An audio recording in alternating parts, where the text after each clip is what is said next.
Hollow Maze.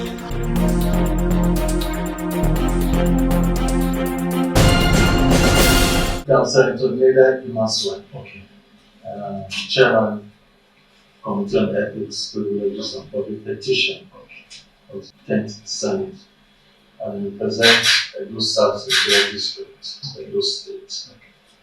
Establishment is that the desires, the needs, underlying the needs of my people, I don't know how I can satisfy it, how a senator can satisfy that. There's no adequate healthcare. Schools are all breaking down. We don't have enough teachers. And we do have them, then they will qualify to teach. Our roads is nothing to write home about. For me to drive from Benin or from Abuja to Benin today I should be ready for two things. The risk of banditry on the way and the risk of bad roads that is going to keep me on the road. A journey that would have taken 5 hours will be taking like 14 hours. Not to talk about the wear and tear in the car. Some of my constituencies is rural. The Real Northeast, Southwest, you have Wonder, you have Orion, these are rural communities. And they are farmers. Many of them, when I say many, I mean over 70% of them cannot go to farm or could not go to farm again because of the fear of banditry. So what that means is that they're not even able to feed their own self. That is, the farmers can't even feed themselves. And as farmers, it's a business for them. If they can't go to farm, they have no money. And so my phone is loaded with demands. Demands for money because you couldn't pay school fees. Demands for money because a child is sick in the hospital. Demand because I couldn't put food on the table. So the complaints is a lot. And so you begin to ask yourself, how do I satisfy this constituents? I cannot. I can only do the best I can. And so, am I satisfied? No, I'm not satisfied. Well, that's an interesting question.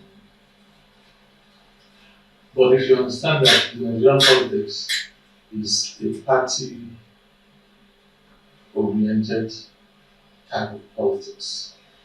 In other words, because we belong to the same political party, there seems not to be a hard or fast rule of demarcation between the executive and the legislature.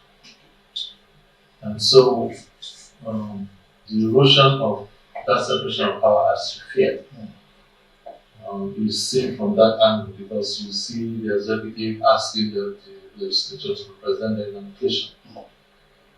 For me,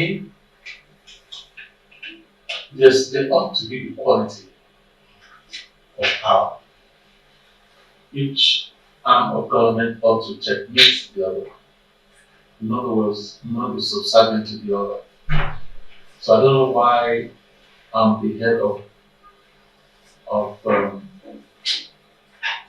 one of the arms of the government and being told by another arm to go represent me.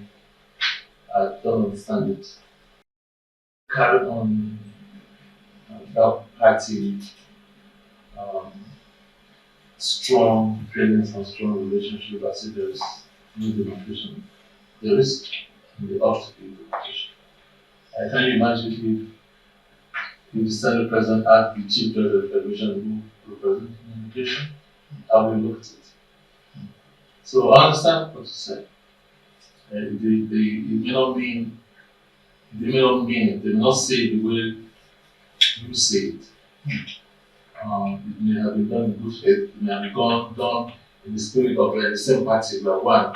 So we're working together, so to speak. But lawyer to say justice should not only be done, it will be seen to have been done. So to take instructions from the executives as to what we should do. And that is part of the truth. But again, what your colleague just alluded to is what is giving this appearance. It's an appearance, it's not really what it is. It's that inability to separate party from opposition people. It's just that inability to separate it.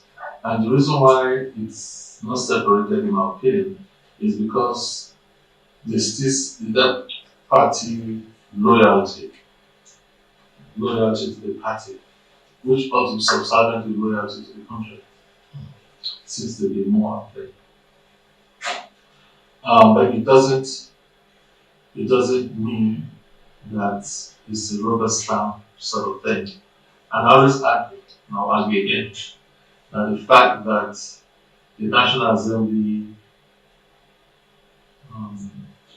is cooperating positively with the executive doesn't mean we're rubber stamping. And if you understand where we are today, there's hunger in the land. Our people are suffering. I mean, our people are truly suffering. There's no anybody who lives in this country and do not see that yet must be living in a fairy tale in a different world. If you live in Nigeria today, hunger is all over the place. And so when the executive proposes something to reduce or to ameliorate the sufferings of Nigerians, expect the National Assembly, namely the Senate, to cooperate fully with them. We don't want a situation where Abdullah would have thing if you had approved, but because you didn't approve it, that's why we are not able to do this. And so it's the same thing that happened during the height of insurgency, when the Senate and the National Assembly have to give more money to the army, to the security agencies, to prosecute the challenges that were before us. And so they give money, and they give money, and they take the money because it didn't want to do because of lack of money, or lack of equipment, or lack of ammunition, and that's the reason why they were able to prosecute. So to that extent, we cooperated fully. So it shouldn't be seen or presented or misread as rubber stamping. Harlow Mays, parliamentary advocacy and journalism redefined.